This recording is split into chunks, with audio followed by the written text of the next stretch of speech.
tromper le peuple, c'est Ismaïla Madior. Oui, les parrainages ont toujours existé. Un. Deux, il dit oui, c'est pour consolider, pour éviter, vous avez vu les listes là. Mais les listes là. Mais c'est le pouvoir en place. Mais il y a quelques exemples. D'abord, ce n'est pas la même chose. On ne fait pas face aux mêmes élections, au même type d'élections. Mais de deux, il n'y a jamais eu une élection présidentielle avec 47 listes. On nous parle de 200, 300 partis. Il y a toujours eu 200, 180 partis. Est-ce qu'il n'y a jamais eu 180 candidats à l'élection présidentielle?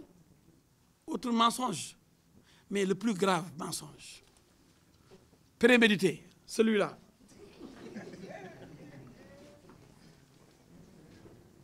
Mais c'est quoi? C'est de faire croire aux Sénégalais que si on va à l'élection présidentielle en 2019, il y aura 47 listes. Mais qui a financé ces 47 listes? Mais je donne quelques exemples. Moi, j'ai été l'avocat au moins de Clédor Sène, qui a été interpellé par la gendarmerie au lendemain des élections législatives. Et il m'a appelé pour le défendre. Qu'est-ce qu'on lui reprochait? D'avoir montré dans tous les réseaux sociaux qu'il a été reçu par Pape Samba Mboup et il a enregistré, il y a la vidéo, qui lui disait que Macky Sall nous a donné 500 millions et nous a donné un quota de députés à l'Assemblée nationale. Au moins ça c'est concret. Que donc Macky Sall a eu à financer, selon Pape Samba Mboup, des listes. Mbolo Wad. C'est de la provocation d'ailleurs. Wad avait une liste, tête de liste, on crée Mbolo Wad. Regardez-moi cette provocation, cette fumisterie. Mais les gens ne font pas attention. Et quand on a convoqué Pape Samba Mboup et devant Clédor Sène, qu'est-ce qu'il a dit? C'est pas ma voix. Le commandant lui dit, bon, de toute façon, nous avons maintenant des techniques très scientifiques, sophistiquées. Nous allons confronter votre voix à la voix qui figure dans l'enregistrement de Clédor. Il dit, non, non, moi, on ne m'enregistre pas. D'abord, il faut que je consulte mon avocat. Mais il dit, non, on veut seulement voir si c'est vous ou c'est pas vous.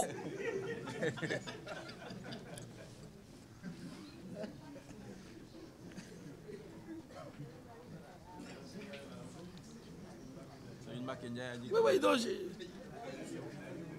dans le cas de Serigne Mbacké Ndiaye. Donc finalement, on n'a pas confronté les deux voix. La voix enregistrée par Clédor et celle de Pape Samba a reculé. Immédiatement, on a arrêté la procédure à la section de recherche de la gendarmerie de Colobane. J'y étais. C'était rigolo. Serigne Mbacké Ndiaye, après une défaite, il n'est pas élu député. Il avait une liste. Il dit, je suis content. Mes amis ont gagné. Mais ça, c'est ridicule. Mais dans quel pays sommes-nous? Vous allez à des élections, vous perdez. Vous dites, vous exprimez votre satisfaction parce que vos amis ont gagné. Mais pourquoi vous n'étiez pas sur leur liste? C'était donc des listes de sabotage. Mais ce n'est pas seulement le sabotage, c'était prémédité. C'était pour dire quoi? Après les élections législatives, vous avez vu que c'était pléthorique, il y avait trop de listes. Maintenant, nous allons faire ce qu'on appelle parrainage. C'était prémédité. Et lors du grand jury, là, Ismaïla Madior Fall, encore lui, au grand jury, il a dit que le président Macky Sall avait cette intention. Mais avec le référendum, on voulait mettre le parrainage, mais c'était déjà trop chargé. Il faut suivre les gens. Il a dit, le président avait déjà cette idée avant même l'adoption de la nouvelle constitution par référendum. Mais c'était déjà trop chargé, 15 points, c'était trop chargé. Et donc on a attendu. Mais donc, avant même qu'il y ait les élections législatives, pendant le référendum, il voulait mettre le parrainage. Pour les partis comme pour les indépendants. Ça, c'est Ismaïla Madior qui l'a dit aussi. Devant Mamoudi Brakar, au grand jury. Ils sont dangereux. Ils sont là, ils ne veulent pas quitter. Mais ils quitteront. Inch'Allah Rabbi, le pouvoir ne leur appartient pas. Ils sont là accidentellement. Et ils vont partir peut-être accidentellement. Ah oui, parce que s'ils continuent à provoquer le peuple, le peuple exigeait leur démission et leur départ.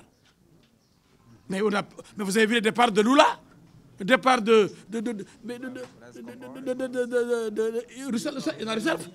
il y a tellement de départs.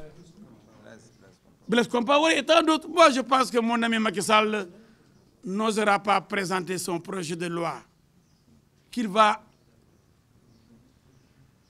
savoir raison garder, qu'il doit aimer son peuple et son pays, qu'il ne doit pas créer les germes d'une destruction du Sénégal. Le Sénégal ne mérite pas cela.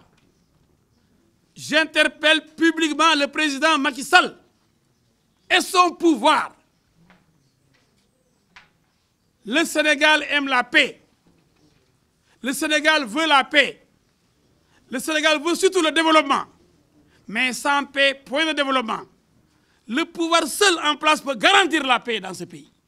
Et donc ce pouvoir-là doit écouter son peuple.